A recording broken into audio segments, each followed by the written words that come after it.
Il sexualise la conversation trop vite. Voilà comment réagir. Bonjour à toutes mesdames, j'espère que vous allez bien, j'espère que vous êtes au top, j'espère que vous êtes en forme. Moi je suis ravie de vous retrouver dans cette nouvelle vidéo et si vous ne me connaissez pas encore, je suis Brenda Boukris, ton experte en amour et en relations hommes-femmes, spécifiquement pour vous mesdames, pour vous apprendre à devenir de véritables femmes d'exception, des femmes fatales, des femmes qui ont confiance en elles et qui sauront comment trouver, séduire et garder des hommes qui vous plaisent, mais surtout des hommes qui vous méritent. Et dans la vidéo d'aujourd'hui, on va voir ensemble comment faire quand un homme sexualise trop vite. C'est tout de suite et c'est sur Attitude Séduction. Faut bien que tu comprennes quelque chose. La seule chose aujourd'hui qui te sépare de tes rêves, c'est tes peurs. Le travail paie toujours. Ton ambition sera toujours plus forte que tes peurs. La séduction, c'est pas un physique. La séduction, c'est un mindset.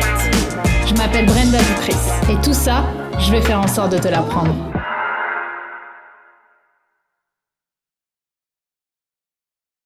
Avant tout, si ce n'est pas déjà fait, je t'invite à télécharger ta formation actuellement offerte, les 5 fantasmes inavoués que les hommes rêvent d'avoir au lit, qui est une formation qui va t'aider à mieux comprendre justement les fantasmes masculins, mais surtout les fantasmes dont eux-mêmes n'ont pas conscience. Donc si ça te parle, si tu as envie justement d'accéder à ce contenu-là, je t'invite à la découvrir. Elle est totalement offerte pour l'instant, elle est disponible juste ici dans le lien en description. Également, si ce n'est pas déjà fait, je t'invite à t'abonner en cliquant sur le bouton rouge, le bouton s'abonner juste là, puisque tous les matins, je te publie une nouvelle vidéo de contenu en amour, en relation homme-femme, en séduction, pour t'aider à laisser ressortir la femme charismatique et confiante qui émane de toi et t'aider à trouver la bonne personne. Maintenant, ceci est dit, rentrons dans le sujet. Alors forcément, je sais que pour beaucoup d'entre vous, je sais que beaucoup d'hommes en fait en général apprécient de sexualiser très vite la conversation avec une femme, notamment sur les sites de rencontres où on discute et puis d'un coup on commence à dire qu'on a envie de la personne et tralala et tralala. Bref, on est sur des profils où on a envie d'apprendre à connaître l'autre, mais l'autre tout de suite il est sur cette approche un petit peu sexuelle. Alors, il faut bien comprendre que soit c'est vraiment ce qu'ils veulent et ils veulent un plan cul unique et merci au revoir, soit parfois c'est de la maladresse parce qu'ils pensent parfois que les femmes pensent comme eux ou qu'ils s'ennuient le soir et qu'ils ont envie un peu de craquer, etc. Moi, je pense qu'il y a 2 grandes astuces que je donne, une grande astuce et une astuce pour ce qui reste justement pour ce qui est passé entre les mailles du filet. Quand un homme commence à sexualiser la conversation, moi j'attends quelques minutes, je lis le message, ok, je lis le message. S'il y a justement l'indice de lecture qui est dessus, c'est super, comme ça il voit que vous avez lu le message, mais je réponds pas, ok, je réponds pas tout de suite, j'attends au moins 10 minutes. Pendant 10 minutes, je fais ma vie, etc. Le mec va commencer à stresser parce qu'il va se dire, merde, elle me répondait et là elle me répond plus, est-ce que j'ai fait une bêtise ? Ensuite, je vais envoyer un message, une question, mais sur quelque chose de totalement différent. En fait, je ne vais pas du tout reprendre l'information de monsieur et je vais enchaîner en disant quelque chose sans rapport. Je vais poser une question sur quelque chose qui n'a aucun rapport. Et là, le mec va être complètement déstabilisé parce que il va se dire merde, j'ai envoyé un truc, pourquoi elle me renvoie à autre chose? Et il va être tellement gêné et déstabilisé en même temps que généralement il va répondre à votre question et il va passer à autre chose ou alors il va très bien comprendre que ça vous intéresse pas et il va reprendre justement le jeu en reprenant ce que vous lui avez dit, etc. Ok?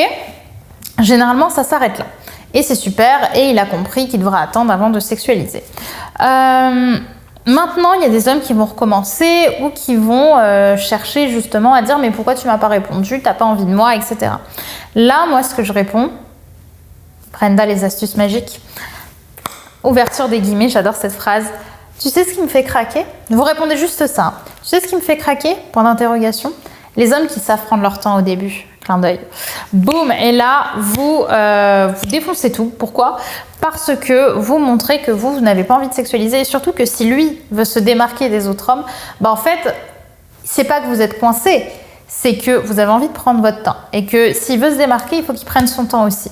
Et là, vous passez sur le piédestal number 1 parce que vous montrez que vous savez avoir du lead, vous savez être craquante, vous savez être sexy, puisque tu me fais craquer, c'est quand même une phrase assez sexuée quand même, on n'est pas sur une personne rigide. Et la suite, les hommes qui savent prendre leur temps au début. Le au début est important parce que ça montre qu'après, vous pourrez aller plus vite. Mais que pour l'instant, vous avez envie d'y aller tranquillement. Et en fait, lui, ça va lui donner envie de vous conquérir.